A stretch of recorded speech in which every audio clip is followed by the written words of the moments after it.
বর্ষায় গ্রামের রাস্তাগুলো জ্ঞান হারিয়ে ফেলি।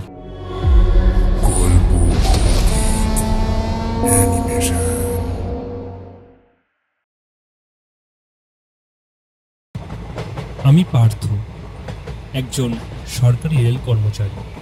তাই কাজের দরুন তামিলনাড়ু পেরাম্বুর কোচ ফ্যাক্টরিতে কাজ করি। গত 4 বছর কাজের চাপে আর বাড়ি ফেরা হয়নি। আজ অফিস থেকে ছুটি নিয়ে ট্রেনে করে প্রথমে কলকাতায় আসি, তারপর বিধাননগর স্টেশন থেকে রানাঘাট লোকালে উঠি। বাইরে গাঢ় অন্ধকার, শুধু নাছরবান্ধা আলোগুলো ছাড়া আর কিছুই চোখে পড়ছে না। ঠিক রানাঘাট ঢুকবো, হঠাৎ কোত্থেকে তেড়ে পড়ে বৃষ্টি নেমে এলো। সঙ্গে সঙ্গে ট্রেনের মধ্যে দরজা জানলা বন্ধ করা একটা ধুম পড়ে গেল। তারপর যথারীতি রানাঘাট স্টেশনে ট্রেন ঢুকল।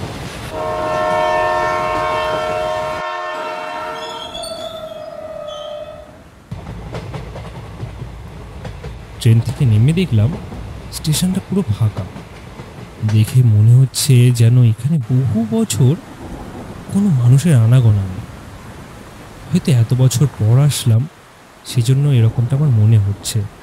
এত রাতে এখানে তেমন কোনো ভ্যান রিক্সা পাওয়া যাবে না, তাই আমি নিজেই হাঁটা শুরু করলাম।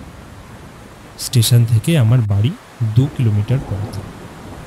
এখন বর্ষাকাল, সদ্য মৌসুমি বায়ু পরিপুষ্ট হয়ে এসেছে। জাম পাকার মতন কালো মেঘ সকাল থেকেই ঘিরে ধরেছে। মাঝে মাঝেই চলছে অঝোর বর্ষণ। দিনটা শুক্রবার, তবে প্রকৃতি দেবী অতটা নিরাশ করলেন না। বৃষ্টিটা একটু কমে এলো, তাই ছাতা নিয়ে অনায়াসে যাতায়াত সম্ভব হলো। বর্ষায় গ্রামের রাস্তাগুলো অত্যন্ত কর্দমাক্ত হয়ে গেছে। চারিদিকে ব্যাঙের ডাক আর কচু গাছের পাতায় জমে থাকা জল যেন একটা শান্ত পরিবেশের আভাস দিচ্ছে। বহুদিন পর নিজের বাবা, মা আর স্ত্রী শর্মিষ্ঠার দেখা পাবো, এই বিশাল আনন্দে আমার মন আজ আত্মহারা হয়ে উঠেছে। আমাদের গ্রামে এখনো কোনো বিদ্যুৎ বাতি বা কোনো আধুনিক যন্ত্রের ছোঁয়া পড়েনি, তাই পুরো গ্রামটা দেখে মনে হচ্ছে যেন গভীর নিদ্রায় আচ্ছন্ন হয়ে আছে। একদিকে ঠান্ডা শীতল বাতাস, অন্যদিকে কাদামাই মেঠো পথ। তার মধ্য দিয়ে আমি চলেছি নিতান্ত একা। হাঁটতে হাঁটতে বাড়ির কাছে আসলাম। বাড়ির কাছে এসে দেখি সামনের দেওয়ালগুলোতে শ্যাওলার আস্তরণ পড়ে সবুজ হয়ে আছে। পেছনের আম গাছটা শুয়ে পড়েছে পাঁচিলের ওপর। মনে মনে ভাবলাম, হয়তো ঝড় জলে গাছটার গোড়া নরম হয়েই গাছটা শুয়ে পড়েছে। বাড়ির ভেতরে ঢুকে জোরে জোরে ডাকতে লাগলাম, মা, মা, বাবা। কারোর কোনো সাড়া নেই। আবার ডাকলাম, শর্মিষ্ঠা, এই শর্মিষ্ঠা, মা, ও মা। কারো কোনো সাড়া না পেয়ে বুঝলাম এমনটা এর আগেও হয়েছে। 3 জনে মিলে মাঠে গেছে ক্ষেতের কাজ দেখাশোনা করতে। তাই আমি এগিয়ে গিয়ে ঘরে ঢুকে চারিদিকে তাকিয়ে দেখলাম সেই একই রকম ভাবে সাজানো আমার সেই ছোট্ট কুঁড়ে ঘর। আর মনে মনে ভাবলাম, সত্যি, তবে কিচ্ছু পাল্টায়নি, একদম আগের মতোই আছে। যাই হোক, এতখানি এসে খুব ক্লান্ত হয়ে পড়াই বিছানায় শুয়ে পড়লাম। হঠাৎ ঘুম ভেঙে গেল বাবার কণ্ঠস্বরে, কখন আসলি রে খোকা? বহুদিন পর তোকে দেখছি। অনেক দূর থেকে এসে ক্লান্ত হয়ে গেছিস বল খোকা? বৌমা রান্না চাপিয়েছে, 2টো গরম গরম ভাত খেয়ে তারপর বিশ্রাম নে। ওসব হবে খন, আগে বলো তুমি কেমন আছো? তোমার কোমরের ব্যথাটা কমেছে এখন? হ্যাঁ হ্যাঁ, ওটা একদমই নিঃশেষ হয়ে গেছে। বাহ, এ তো খুশির খবর। আর মা, শর্মিষ্ঠা, ওরা কই? ওরা কেমন আছে? ওরাও খুব ভালোই আছে। আচ্ছা আচ্ছা, দাঁড়াও, আমি একটু শর্মিষ্ঠার সঙ্গে দেখা করে আসি। বাইরে বেরিয়ে দেখি শর্মিষ্ঠা উনুনের সামনে বসে রান্না করছে। কি গো, কেমন আছো? ও কোনো সাড়া দেয় না। ভাবলাম অভিমান হয়েছে বোধহয়, আবার ডাকলাম। কি হলো, কথা বলছো না যে? বড় রাগ হয়েছে? জানো আমি তোমার জন্য কি নিয়ে এসেছি? থাক, এখন না, পরে দেখাবো। দেখলাম তাও কোনো কথা বলছে না। বাইরে একটা হ্যারিকেন জ্বলছে, চারিদিকে রাতের নিকষ কালো অন্ধকার। বাবা, তুমি তো আমার উপর হেব্বি রেগে আছো দেখছি। দাঁড়াও, এক্ষুনি তোমার রাগ ভাঙাচ্ছি।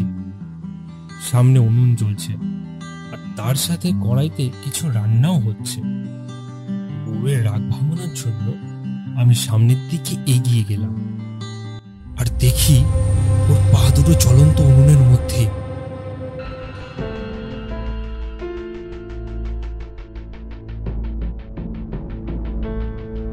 এটা কি? তুমি ওগুলো কি করছো? কি কি হয়েছে তোমার?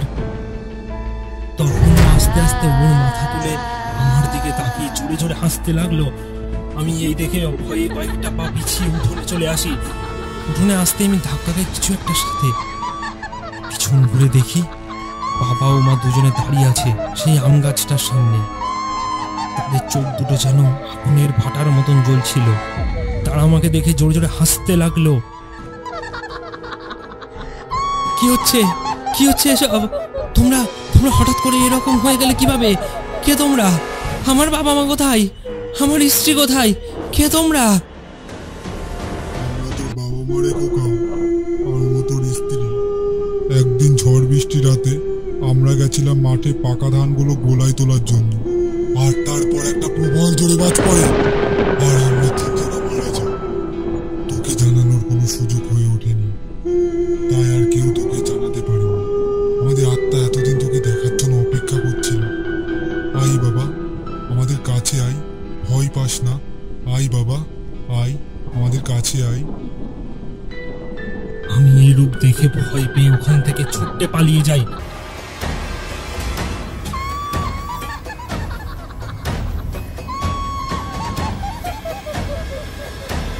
ছুটতে ছুটতে একটা উঁচু পাথরে বাধা পেয়ে আমি মাটিতে পড়ে যাই, আর আমি জ্ঞান হারিয়ে ফেলি।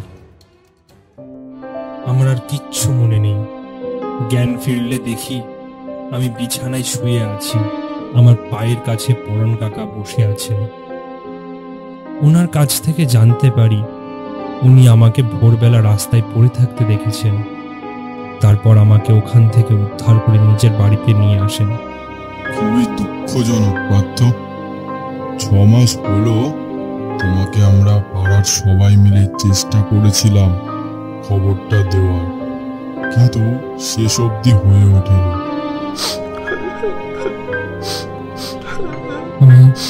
আমি কান্নায় ফেটে পড়লাম।